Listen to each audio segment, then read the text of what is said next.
சிம்ம ராசி நண்பர்களுக்கு இந்த 2024ல் என்ன மாதிரி நன்மைகள்லாம் நடக்கும், உங்களோட கிரக அமைப்புகள்லாம் எப்படி இருக்குன்றத வாங்க இந்த வீடியோவில் தெரிஞ்சுக்கலாம். சிம்ம ராசி நண்பர்களுக்கு அதிக அளவில் நன்மை நடக்கக்கூடிய ஆண்டு தான் இந்த 2024.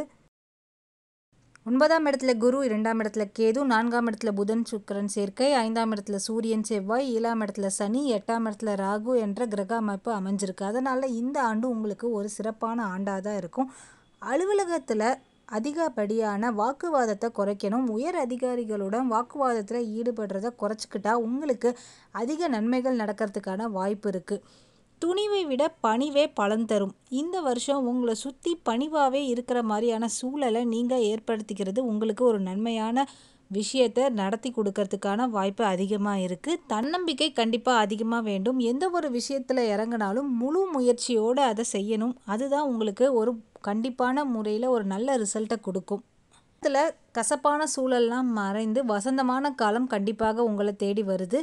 வாக்குவாதத்தை குறைச்சிக்கணும். கணவன் மனைவிக்கு இடையிலான வீண் வாக்குவாதத்தை தவிர்த்தா உங்களுக்கு நன்மைகள் அதிகமாக நடக்கும். குடும்ப சம்மந்தப்பட்ட விஷயத்தில் அந்நியர்களோட தலையீட்டை அனுமதிக்கவே கூடாது.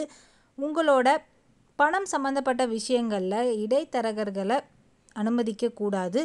எந்த மாதிரியான பிஸ்னஸாக இருந்தாலும் ட்ரேடிங், மற்ற தொழில் சம்மந்தப்பட்ட எந்த விஷயத்துலையுமே பணம் சார்ந்த விஷயங்களை நீங்களே கையாளுறது உங்களுக்கு நன்மையை தரும்.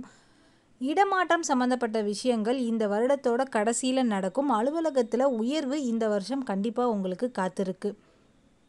அரசு பணி செய்கிறவங்க துணிவை விட பணிவு தான் உங்களுக்கு முக்கியமான விஷயமா இருக்கும். சம்மந்தப்பட்ட தொழிலில் இருக்கவங்களுக்கு கணிசமான வாய்ப்புகள் உங்களை தேடி வரும். எதிர்ப்பாளருடன் எல்லை வகுத்து பழகுங்கள். மாணவர்களுக்கு மதிப்பெண் உயரும். படிக்கும் காலத்திலேயே பணி உத்தரவாதமும் கிடைக்கும். உடல் நலத்தில் அடிவயிறு, மூட்டு வலி, தலைவலி சம்மந்தப்பட்ட விஷயங்கள் வரத்துக்கான வாய்ப்பு இருக்குது. இந்த வருடம் நீங்கள் துர்க்கை அம்மனை கும்பிட்டு வந்தீங்கன்னா உங்கள் வாழ்க்கை கண்டிப்பாக துளிரும். மற்ற ராசிக்கான பலன்களையும் பல ஆன்மீக தகவல்களையும் தெரிஞ்சுக்கிறதுக்கு குறை ஒன்றும் சேனலை சப்ஸ்கிரைப் செய்ய மறந்துடாதீங்க.